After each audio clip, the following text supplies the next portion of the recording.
Or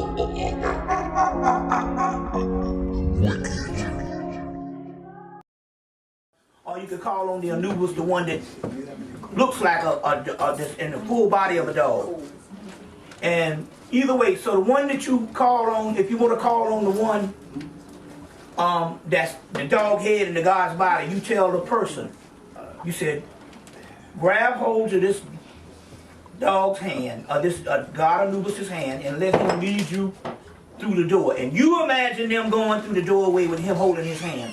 Or you can say, grab hold to this dog's leash and let the dog lead to the door. It's very simple. And imagine them going to the other side. While you imagining, you are creating a vision for them to see what you're doing. And you imagine them going to the other side, and it works every time. What happens if someone doesn't do that?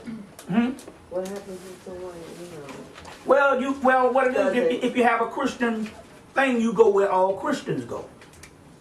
You see what I'm saying? You go where all Christians go. That's fucked up.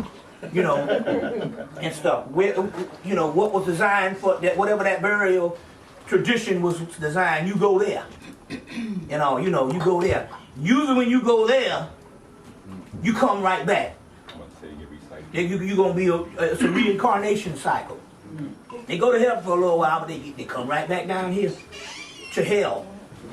Bobby, I have a story. I'm just dying to get it out. Go ahead. But this happened, I can't even remember what happened, but I heard that something similar happened to you.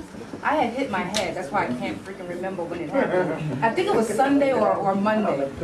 But I went to bed. I was pissed off to the highest specific. And I got up like maybe about 4 o'clock.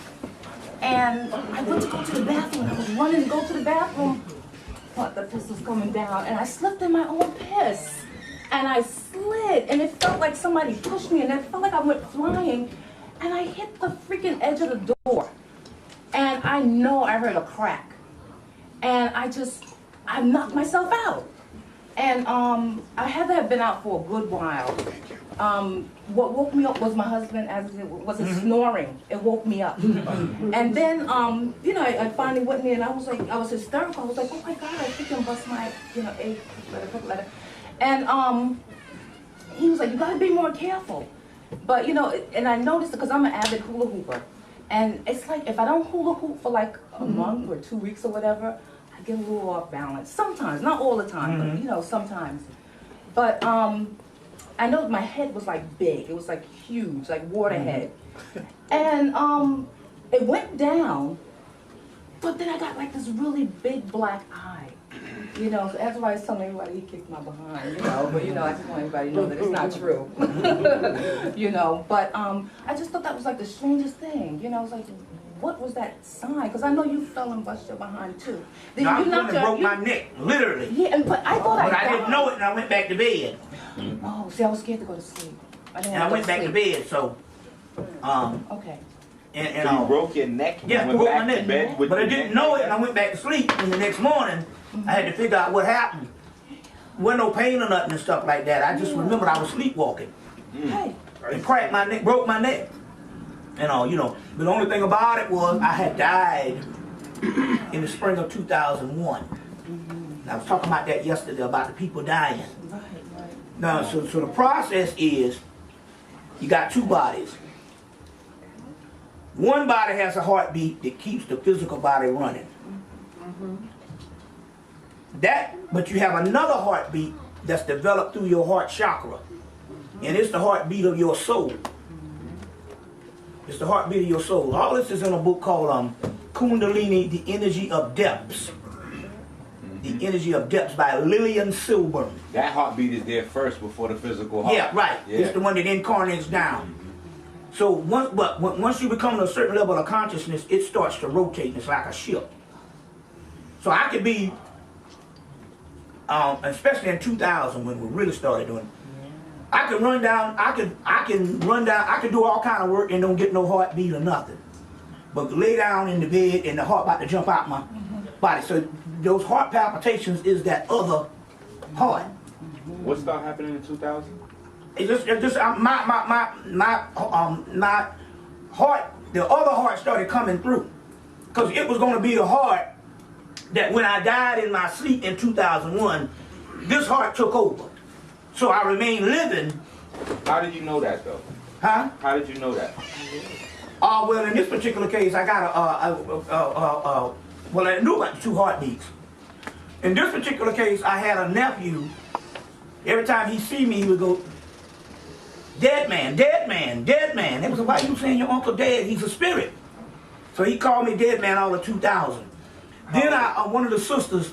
How old is that nephew? No, he's about 13 now. And so, then and by the way, they've never had any kind of meat, any kind of sugar, any kind of anything. So, you know, but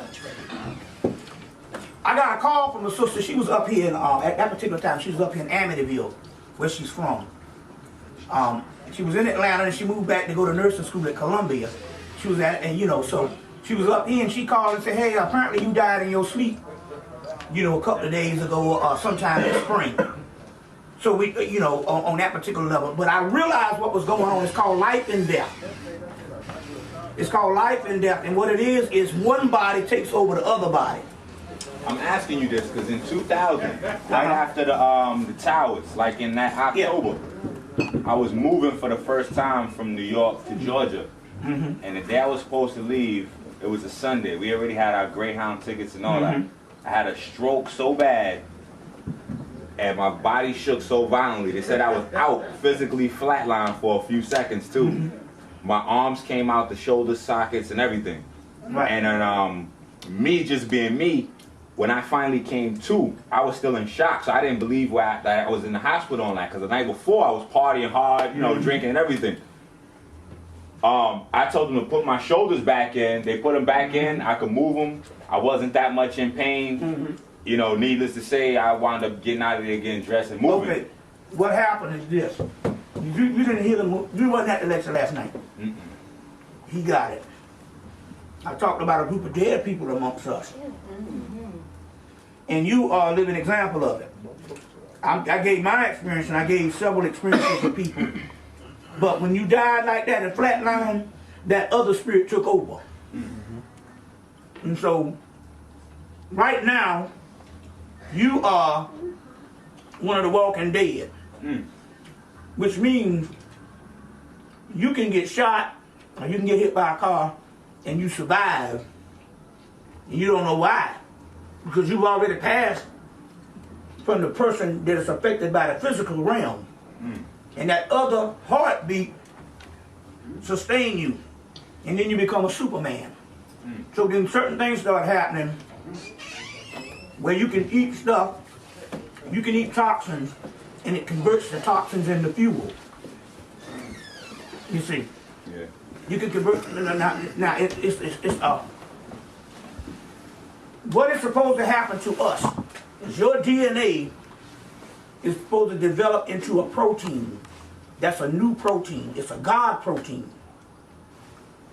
And once that protein develops, I start eating in August.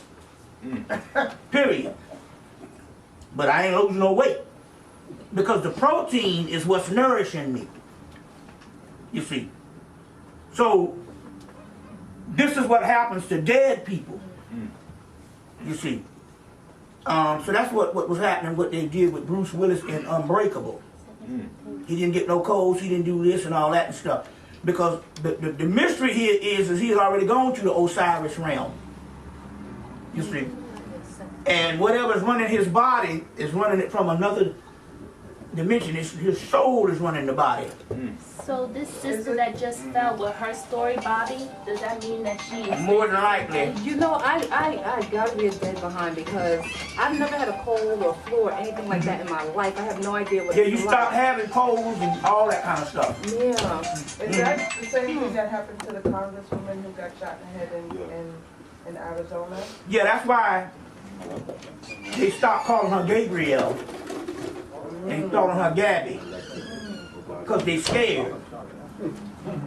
You see. I can go back to that in a minute. Just to touch on that Bruce Willis thing, that would be the same thing with the Sixth Sense. When he actually was a spirit, No, he was actually dead in the Sixth Sense. Yeah, No, it's a little different, right? no, he was alive as one of these unbreakable people. They was talking on the story of certain black people. Okay. Is that like in the Chronicles?